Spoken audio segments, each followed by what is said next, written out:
Michael Chong, thank you very much for coming in. My pleasure.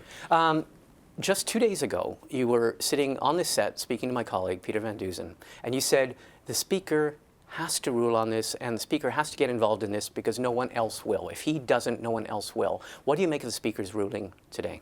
Well, I'm disappointed in the ruling, but I respect his decision. Unfortunately, we now find ourselves in uncharted territory.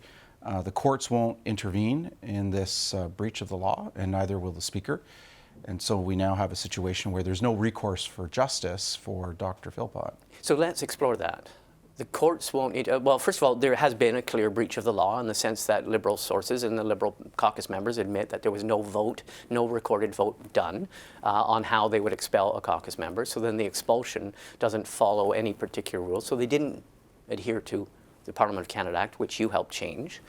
Why do you say the courts won't intervene? Well, there's lots of jurisprudence to demonstrate that the courts will not intervene. For example, most recently, the NDP satellite office case, where the courts, in its most recent determination, have said that they won't interfere with these kinds of matters. Internal matters of party, of caucus discipline and party affairs? Yeah, that's where it gets interesting. The courts have said they won't intervene with matters internal to the House of Commons, yet the Speaker has indicated that he does not consider this issue of a breach of Section 49.8 of the Act to be a matter internal to the House of Commons. So, you know, we're in uncharted territory, a gray area where nobody's able to adjudicate this. Okay, so if the Speaker said this is not a matter, this is external to the House of Commons, but it is part of party discipline and party mechanics, and it is undoubtedly part of the Parliament of Canada Act that's not been respected, could this open the door to the courts maybe having a second look and saying, okay, the Speaker of the House of Commons, because it's a quasi-judicial role,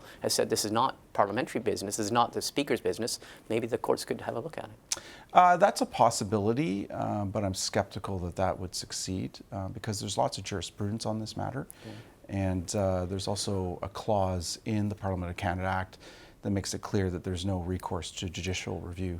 So this is a bit of a mind-boggling situation then, because you have a law that's not been respected, which is the Parliament of Canada Act, as it pertains to caucuses when they're formed after an election. It's not been followed, and yet nobody's going to adjudicate when it's not been followed. I agree. It's a gray area. It's uncharted territory. So I think what we're left with, really, if the courts won't intervene and if the Speaker won't intervene, then what we're left with is it becomes incumbent on 337 members of Parliament to uphold the rule of law. It becomes incumbent on them to create a culture on Parliament Hill where the law is followed, one of our sacrosanct constitutional principles.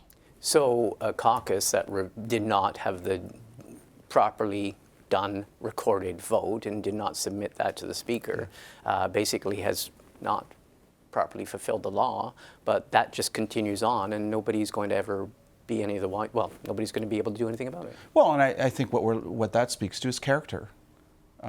Large parts of our Constitution are unwritten.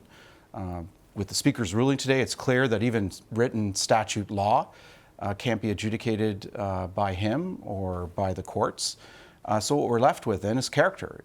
It's incumbent on 337 MPs to be people of character in principle that are willing to uphold the rule of law in the face of powerful people like the Prime Minister, speak truth to power, and ensure that the law is upheld. When you managed, it was a long battle for you, when you had these changes put into the Parliament of Canada Act, it was part of your reform bill, they were incorporated in the Parliament of Canada Act. They concern, among other things, expulsion of people from caucus. They also concern, I think, the selection of committee chairs, leaders of parties.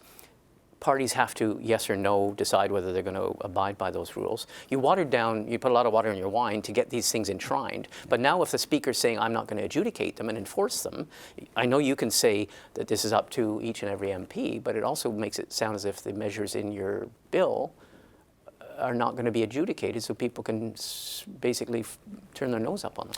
Well, Martin, the good news is that it's in law. And so if the law has some loopholes or gaps in it, we can always amend that law and improve it in a future Parliament. So one of the options that we have is to amend the law to provide recourse to appeal a decision made by caucus to the Procedure and House Affairs Committee. Another amendment we could make to the law is to change these recorded votes into secret ballot votes, making it clear exactly what is supposed to take place, and also to take away the power that the Prime Minister can use to intimidate members from voting one way or another when it's a recorded vote. Does this leave you feeling, though, that the measures that you had put into the law are not going to be enforced? Yeah, I think we didn't anticipate that parliamentarians wouldn't follow the law. I never anticipated that MPs wouldn't follow the law and have those 4 recorded votes. I just assumed that the culture of respect for the law was strong on Parliament Hill and that the rule of law would be upheld. Unfortunately, that's clearly not the case. So we always have the option to amend this law to put in place more clear avenues for appeal for people like Dr. Philpott, and to amend the law to ensure that there's a recorded secret ballot rather than a recorded vote, to ensure that the intimidation can't be put on individual members. Now, could this also be, because the funny thing about this is that your law, your parts of the law that you had enshrined into the Parliament of Canada Act, they didn't even say they had to follow a specific set of rules. They said they can opt out of the set of rules, but you just have to have a recorded vote to do it. Could it be in the realm of possibilities that Liberals didn't vote on this because they just didn't get it and they just were in too much of a rush and it was neglect and oversight? That's right. They could have voted down and defeated each opted of those. Out. They claimed they opted out, but they just didn't do it properly. There is no opt-out provisions. There's what's required are 4 recorded votes. Yeah. And for each vote, either the vote is adopted or it's negatived, in other words, defeated. And so for each vote, they're supposed to tally up what each of the 100 or so Liberal members of Parliament voted, yes or no, tally up the vote, and if there are more yeses than nos, then the vote is adopted, and the written rule comes into effect. If the majority vote no, then the rule is defeated and they revert back to unwritten conventions. So they could have defeated all 4 rules and just allowed the Prime Minister to do whatever he wants, and that would have been perfectly right and perfectly fine and perfectly their right to do that. That's not what happened. Last question. Let's look at all the parties. What's your understanding of where all of the parties stand in terms of either accepting or duly getting out of the provisions of your provisions about caucus mechanics? Well, I understand that the NDP didn't follow the law at their first caucus meeting as was required, and I'm not sure exactly what happened after that. Okay. Aaron Weir, the MP from Saskatchewan, has indicated that the law wasn't followed. Right. I can tell you that being present myself at the first Conservative caucus meeting, we followed the law to the letter. We had 7 votes in total, not just 4. We had the 4 mandatory votes at the beginning. We adopted vote 1, which took away the power of the party leader to unilaterally expel a member of Parliament from our caucus.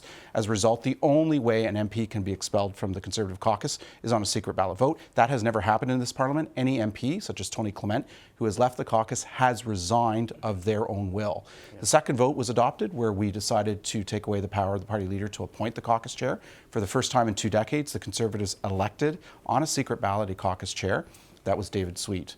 The third vote was defeated, which concerned the review and removal of the party leader according to a clear set of written rules.